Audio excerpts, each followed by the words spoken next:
Hey guys, how's everybody doing? I hope everybody's finding this Tuesday all right. What we're going to do today, we're going to jump into our lunch and learn. And we got a special guest today. And our special guest is Pastor Alonzo Sims. And if you are thinking about 501c3s, you're thinking about getting your testing for your new career, okay, you definitely want to tune in. Please take a second to share this with your group, with those people that you know of that want to start a nonprofit. We're going to show you a few steps into, how to get it done, how to get it started anyway. And then we're going to give you some tips and clues how to tune in to more from Pastor Sims so you can get some more understanding on how to do those things. All right. So what we'll do is we'll jump into that right after this.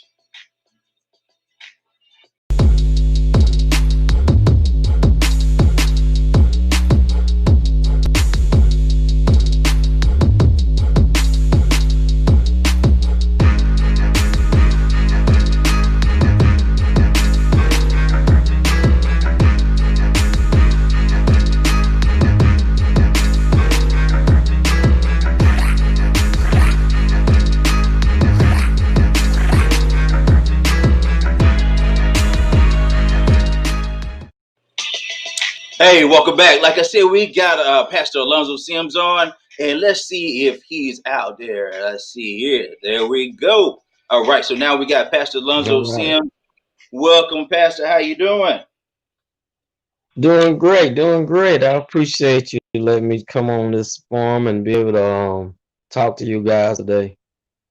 Most definitely. And just a little highlight, guys. Like, I always give you the context so you don't get your gifts using in the wrong times, okay? Because when you get ready to start on your 501c3, you got to make sure that you also have the other things in place too. Remember, we talk about the three solutions that we're talking through whenever we're going about personal cash flow success or personal financial success, okay? So no matter what it is, you can want to start your 501c3, but you got to make sure you have your cash flow management in place. That's your budgeting. That's your personal credit. Then you have your business income and business development. So we're in the second strategy today, okay? So that's what we're focusing on. The third strategy will be over into the investment income, okay? So Pastor, what we're going to be doing is I'm going to let you flow. And the first thing I want to do is to just say, okay, what is a 501c3? Okay, what is a nonprofit, and why would anyone need that? Uh, oh, great question. There's what is a 501c3? 501c3 basically a nonprofit status for tax exempt from the IRS to allow you to actually be able to public at large. So it's more easy, what they call a public charity. Okay. There are different types of 501c3s. You have public charities. You also have private charities. So it's a little bit different than how we operate. Basically, our mission is to give and to serve the community at large. Public, that's public, but private, it's actually to actually have funding that gives to nonprofits or give to initiatives. So when you get in the private sector, it's just a little bit different in how it works and what it's really utilized for. Okay, excellent, excellent. So now you guys that have been out there asking those types of questions about, your 501c. I just want to start a 501c3. Now there are two different types that you guys need to be looking at and to see which one is best for you. The best thing I would suggest is to find a 501c3 that's established, that you can try to talk to the individual that's the owner, the founder, to see if you can do something what we call maybe an umbrella program with them. Pastor, is there something that you offer as umbrella type program? Yeah, umbrella program actually is one of the best, I believe. When you talk about a 503 being your umbrella for your organization, if you have, say, a for-profit company, then you're looking to get a tax exempt, then by bringing on a public charity that has your mission and also has your vision in it, and it meets your expectations for your own mission and goal, then now you have actually created yourself a self tax exempt for your company. So that's something other that definitely you want to bring on board, because now you get what 60% tax deduction because now you umbrella. Wow. Um, Rather than going out here and actually paying a lot of money to form your own public charity or form your own some type of donation way of giving. Hmm. So it's really your best interest to actually allow an umbrella, and it saves you a lot of money, but at the same time it also gives you um, access to be able to help others in the initiative and your vision as well. Okay.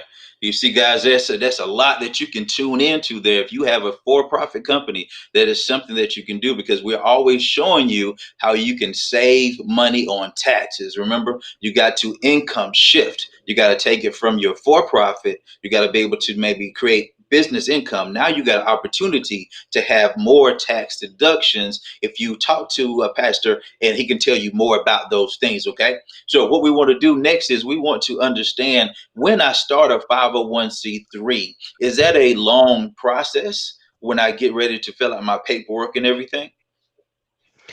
Well, I would say that the process is based on the program, Okay. because the IRS is going to look at it from what type of service are you looking to provide, and the process can be lengthy or the process could be short. It depends on the program. Mm, Um, and so you just got to look at it from that perspective, because I would say you need to definitely have some legal advice when forming a 501c3, for as how you determine what you're going to do and how you're going to do it, because again there are different guidelines for different initiatives. So it's not always simple. Say you do a church process will be a little bit simpler than say doing education process. So if you're trying to do an institution versus a church or some type of schooling, then you probably have actually you're gonna have different ways of forming that. You can't form them both the same. So there are just different requirements for different things. So sometimes it may take longer for others, and sometimes it may be shorter for others. So some people may tell you, "Hey, Mike, I got mine done in 3 months." Another person may say it took them 2 years to get my organization going. It just mm, depends on the process, because the IRS is going to actually view that before they actually grant you 501c3. So being granted 501c3 is not as simple as it seems, because that is a grant that they are granted, that they give you, and so everybody is not granted with that all the time. They mm. really, they may be what they want, but you got to ask yourself, is that really what's best for your company? And that's their job to figure out that when you actually submit your 50, submit for 501c3 to the IRS. Okay. Now, see, that is something that a lot of people do not know, because there are people out there that are charging, thousands and thousands of dollars to set it up, and they give you a one thing. They say, "Hey, I can get it done in 3 months." So, guys, make sure that you have your instructions, on this before you go this way or go this route. Make sure you got, the real understanding, because as he says, that process depends on what type of program that you have. Okay, guys. So that's a big aha moment, I know, for me. So if you wanted to start something, the best time to start is right now, because you don't know how long your process could be. Okay, so with that 501c3, a lot of questions have come, because I've come from the church arena. So a lot of Mhm. times, churches come to me. They say, "Well, I want to be a 501c3, but I don't want the added input from the outside." What would you have to say to those individuals? Okay, so let's just talk about some of the added inputs, as we put it. Um, You're talking about basically when some people may feel that the IRS rules and regulations, um, that they don't want to have those type of things to affect their ministries or affect their way of doing things. I would say to them that um it's all about how you write your bylaws. It's all Hmm. about how you write your articles. You have to be mindful that your articles and bylaws will determine the real outcome of what you will be able to do with your 501c if you are granted it. So if you are granted, then the IRS rules and regulations will apply as all followed. I mean, basically that you won't be able to support some type of candidate. That's a sort of a big thing about that. You Hmm. know, you don't want that rule. You also need to understand that you will have to. It determines, well, really it's different. Everybody don't have to submit their 990s every single year. Some people do, some people don't. It all depends on the 501c3 you was granted to. Some people have to submit it quarterly, some people have to submit it yearly. It's just different. So definitely want to make sure you check your rules and regulations with the IRS, with your entity. Because if you mess it up, then you actually can lose your entity. And if you lose your entity, then you also end up going back through the process again and actually paying all the money back over again because of the fact you lost. So you know, a lot of people lose there. So I helped a couple people with that just recently last year. But still, that's something that you want to definitely stay on top of. Now with ours, we have to do it every single year. You can't wait 3 years to do it, but I would say by doing it every year, you're able to stay on top of it better. You know, so my staff, we ask them to do it every year, so we don't have any hiccups, in case you audit it. Okay. So just as long as you follow and adhere to the rules and regulations of the IRS, you should be okay. But you definitely need to get with them on that before you actually just start going out doing anything. You know, you Okay. just need to be mindful. So you don't, because I'm telling you, sometimes, you know, if you hosting events and you invite a public figure, you know, you have to be mindful of what they're gonna say. You know, and you need to be able to control that conversation. Okay. So you make sure it fits your form, because if it doesn't, you can get audited and it can hurt you. You know, so you need to be mindful of that.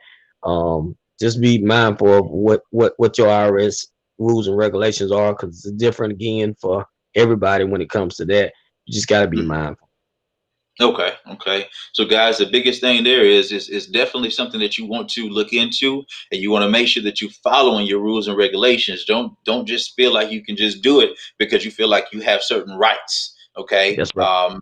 freedom of speech, those types of things. It's different because you're underneath a different section of the government. It's a 501c3 as a title. Okay, just like there's your 1099, W-2, W-4, right? There's titles, and this is a different Mhm. section that you got to obey the rules and regulations for that. Okay, so guys, if you want to know more about the 501c3s, please reach out, and I'll put you in direct contact with Pastor Sims, because I know he's a really busy man. So we want to make sure that we schedule those times. So if you want to, let me know, and we can align those for you. But now we want to talk about a few things on the staffing agency, and with that staffing agency, we want to look into the WIN project, because a lot of you might have heard of what we call work keys, or what they call work keys, and these things are work keys. It's generally what, not generally, but it's what you have to have.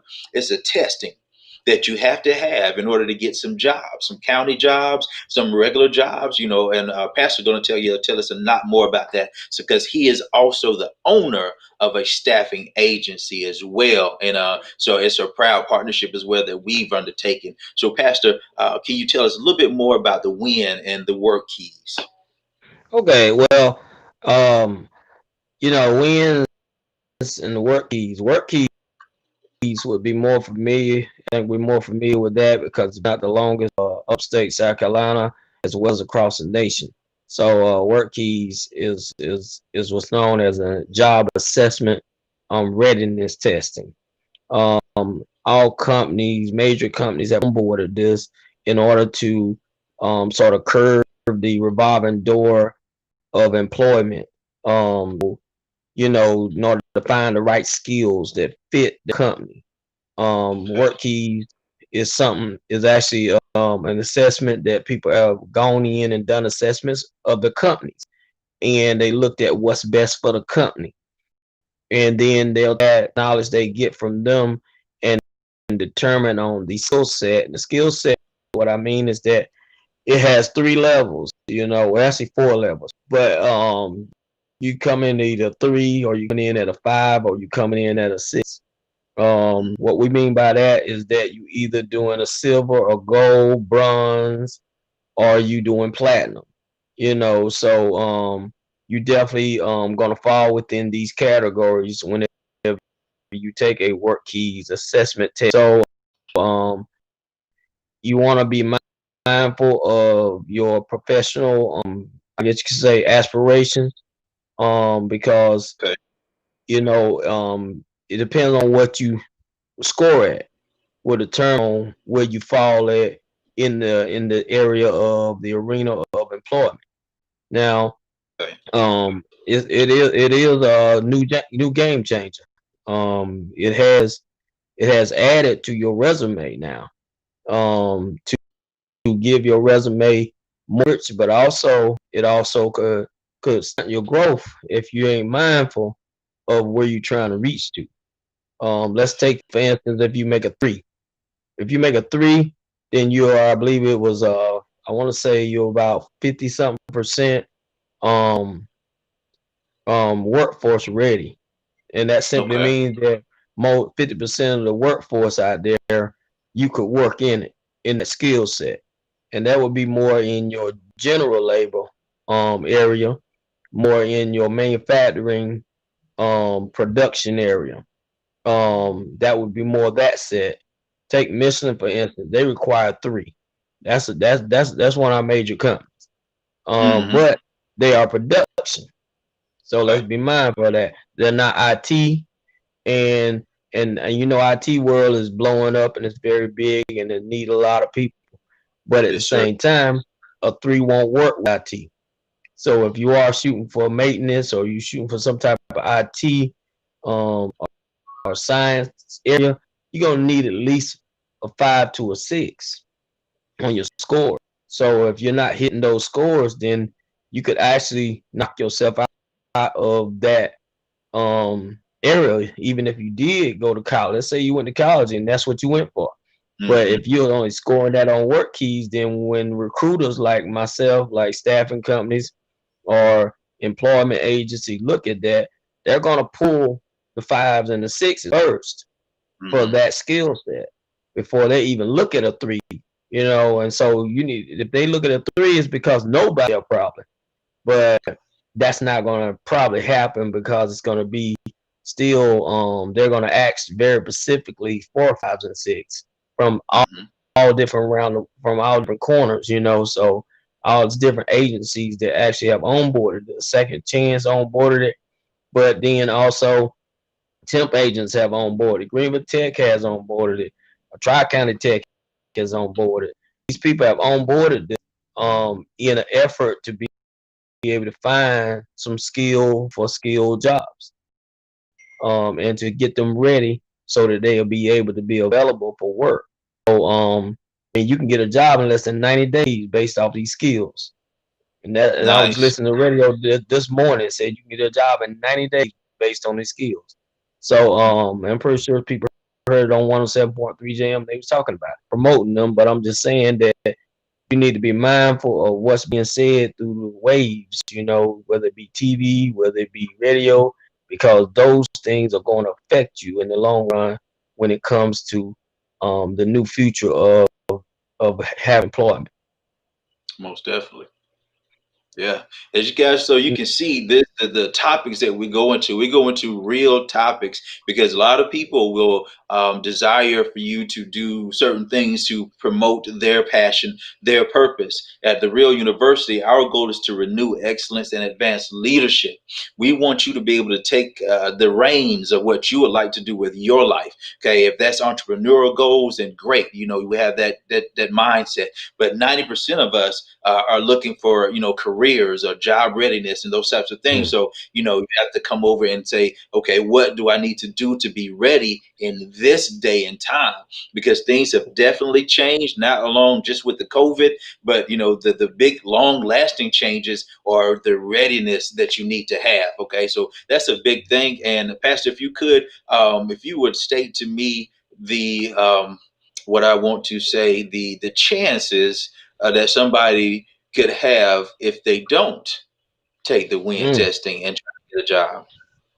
Okay, so if you don't, okay, so you need to understand first what that assessment test is made of. Okay, that assessment test is made of three to four major things. We talking soft skills, we talking reading, math, and locating skills.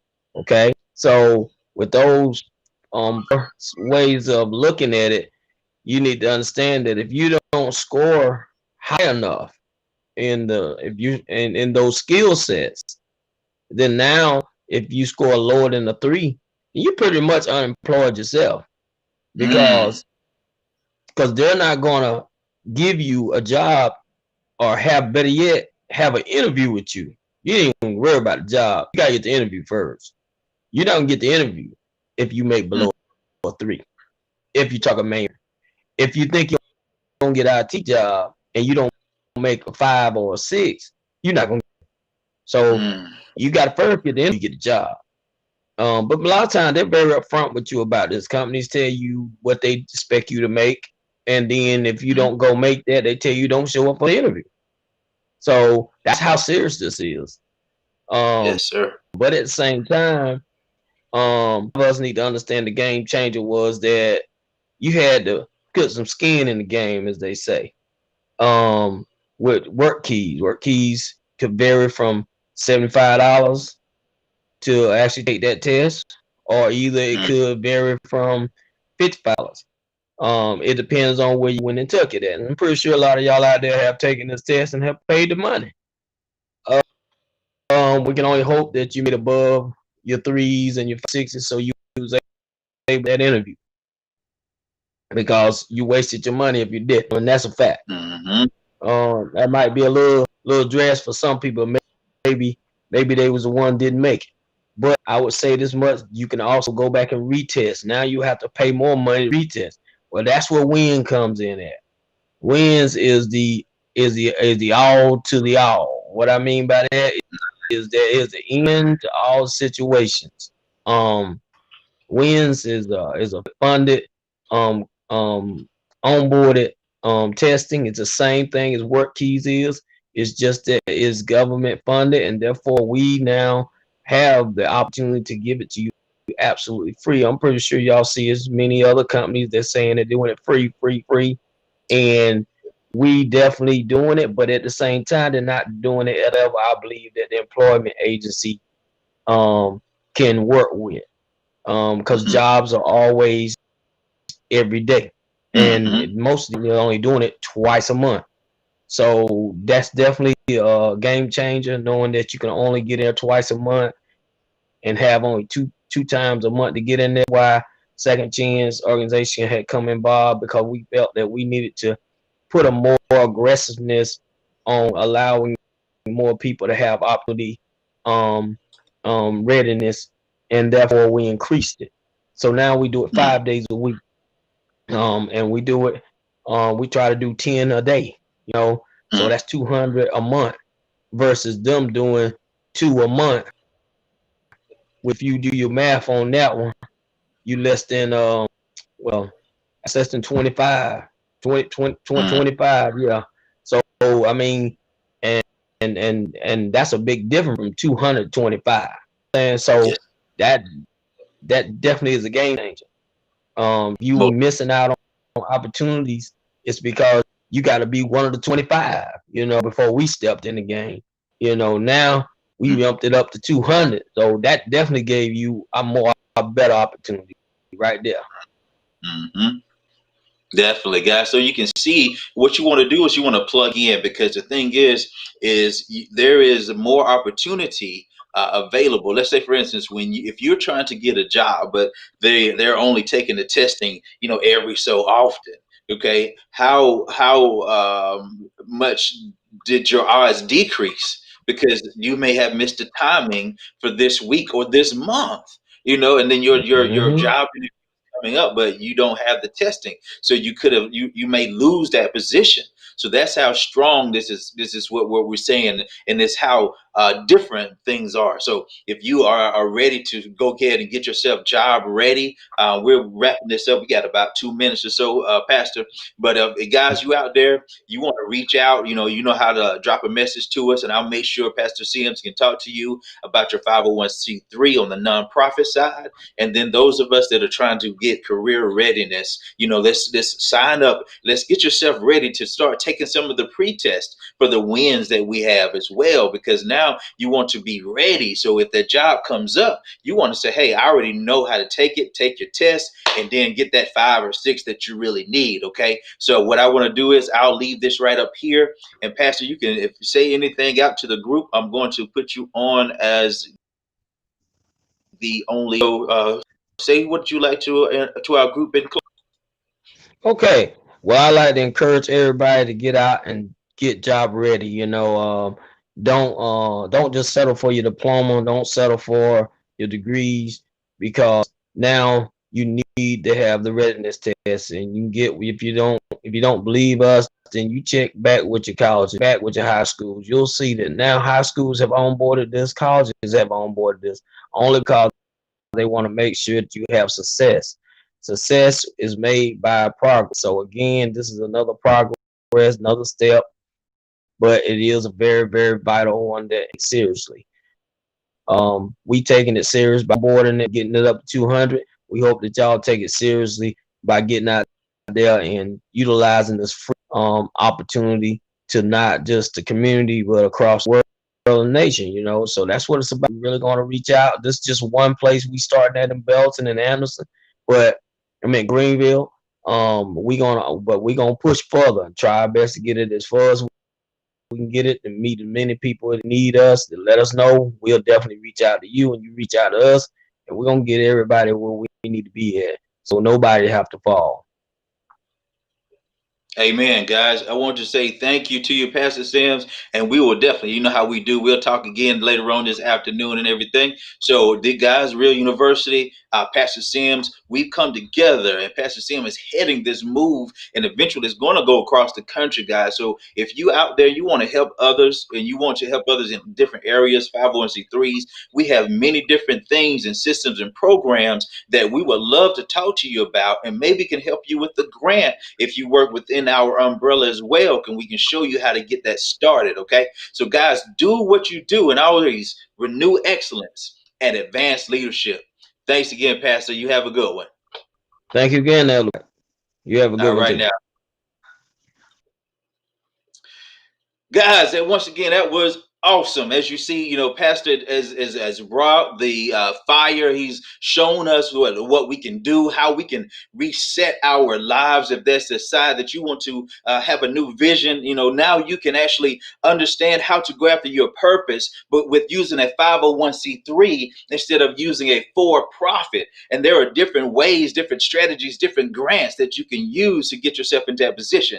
But once again, to always remember, there's a context of where you are and where you want to go. Okay. When you start to create a business, a 501c3, and those types of things for profit, either one, you got to be within the parameters of where you are. We have 3 solutions: cash flow management, business income, and investment income. So you should be working in those 3 categories. Building a 501c3, that should be your business development. You should already be working on personal credit, those types of things, having your budget together and your personal cash flow plan in place. Okay. And then also, you should be working with your investment strategy too. But today, what we were focused on is strategy number 2, and that is the business income. And we talked with Pastor Sims with the 501c3 and the win readiness. So, guys, have a good one. And once again, stay excellent and continue to advance in your leadership. Peace.